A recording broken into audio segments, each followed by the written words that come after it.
हरिओम, जय श्री राम। स्वागत है आप सभी का हमारे यूट्यूब चैनल हमारे माइंड थॉट्स नेचर के समीप में। हम आज बात करेंगे प्रार्थना की। हम सभी धार्मिक हैं। जनरली हम लोग धार्मिक होते ही हैं, परंतु हम लोग आध्यात्मिक कम होते हैं। हम इस विषय में भी चर्चा करेंगे। आज प्रार्थना का हमारा विषय है प्रार्थना। हम सब प्रार्थना करते हैं उस परम पिता, उस परम शक्ति, उस जो भी हायर अथॉरिटी हमारी होती है, हम उससे प्रार्थना अवश्य करते हैं। तो प्रार्थना क्यों, किस लिए और कैसे करें?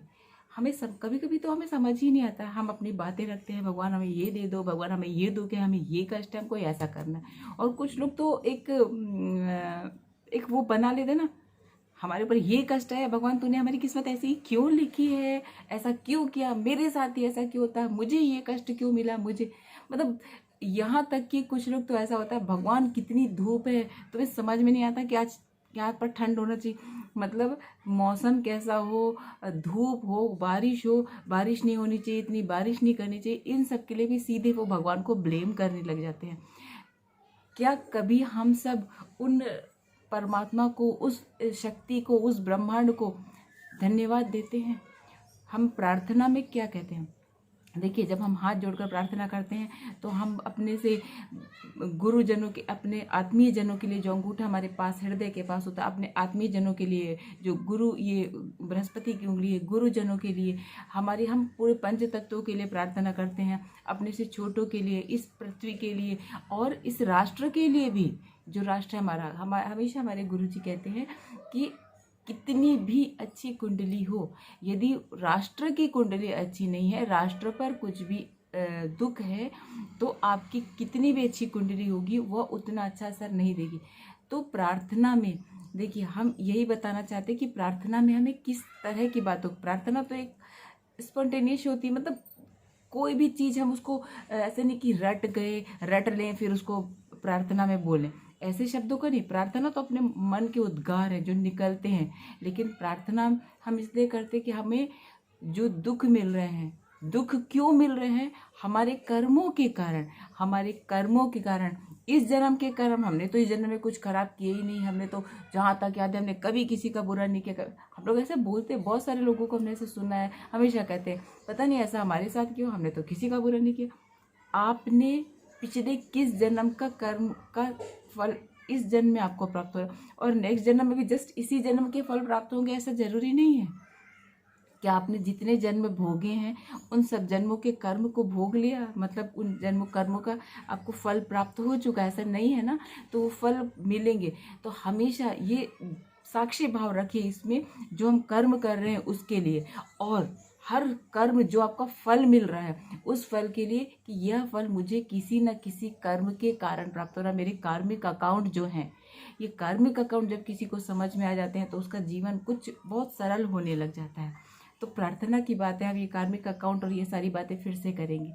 हम प्रार्थना की बातें करते हैं क्योंकि देखिए, ज्योतिष में हमेशा बताया जाता है कि हमारी कुंडली में एक भाव कर्म का है। आप अपने इतने पिछले जन्मों के भी कर्मों को अपनी प्रार्थनाओं के द्वारा, अपने इष्ट के द्वारा, लग्न के द्वारा, मतलब बलवान करके इनको दूर कर सकते हैं। तो हमेशा प्रार्थना में पहले धन्यवाद का भाव रखिए। जब आप प्रार्थना करने जाए तो आपके अंदर से इतना धन्यवाद, आपके दिए हुए शरीर के लिए, आपके घर के लिए, चाहे वो जैसा भी हो, कुछ ऐसी वस्तुएं जो आपको प्राप्त है और किसी और को शायद वो प्राप्त नहीं है, उन सब चीज़ों के लिए धन्यवाद कहिए। कुछ और नहीं तो आपने जो श्वास ले रहे हैं, ये हवा के लिए, इस पानी के लिए, जिस पृथ्वी पर आप खड़े हैं, इस धरा के लिए, सबके लिए धन्यवाद जरूर कहिए। धन्यवाद का भाव अवश्य होना चाहिए।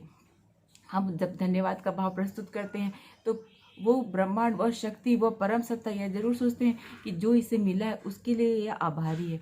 उसके बाद हमें प्रार्थना में नत हो जाना चाहिए, बिल्कुल नम्रता आ जानी चाहिए हमारे भावों में।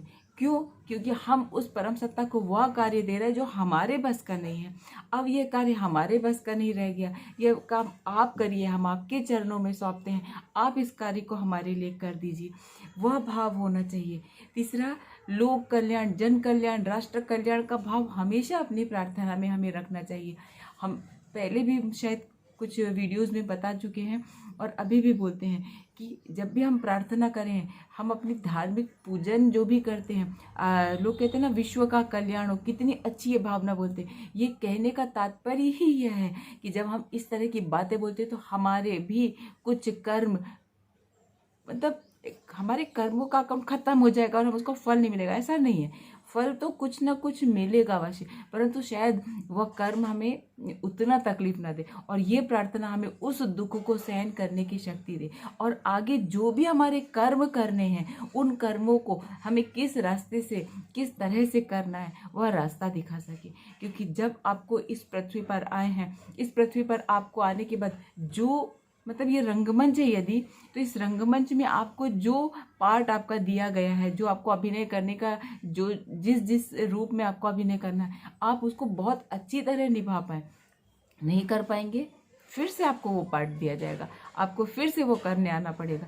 तो ये अब हमारे हाथ में होता है कि हम लोग इस जन्म में ही कितना कितना कितना अपना सारा जो बोलना चाहिए कार्मिक अकाउंट है उसको देते हुए जाए। क्योंकि हमारे पास क्या होता है, एक कमंडल देकर भगवान ने भेजा होता है, उस कमंडल में जितना आप अच्छा भर सके वो भर लेते हैं। और उसके अलावा हमारे पास जब जाते हैं हम लोग के पास, तो हमारे पास ये पंच इंद्रियां, पंच कर्म और ये पंच तत्व में हम विलीन हो जाते हैं ना, तो हमारे पास सिर्फ हमारे वही कर्म रह जाते हैं। और ये हमारे कर्म ही, ये जो क्षितिज जल पावक गगन है ना, ये हवा, ये सारे ही हमारे गवाह बनते। जब वहाँ पर हम लोग से अकाउंट हमारा पूछा जाता है ना, तो हमसे किसी तुमसे पूछ लो, तुमसे पूछ लो, हम इस धरती पर शायद ये कर लेते हैं, लेकिन भगवान के सामने या उस परम सत्ता के सामने या जो भी ब्रह्मांड है, जो भी है जिसके सामने हमें अपने कर्मों का फल या कर्मों का लेखा जोखा मिलता है, तो वहाँ पर तो वो इन 5 तत्वों से ही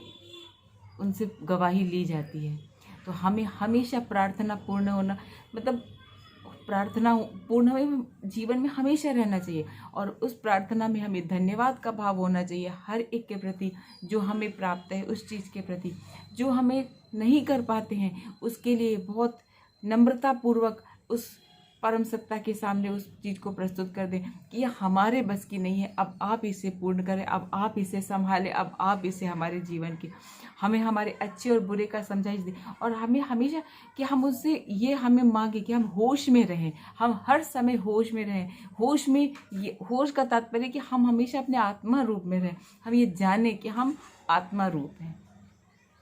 हम इन्हीं शब्दों के साथ आज का वीडियो समाप्त करते हैं। जय तु भारतम।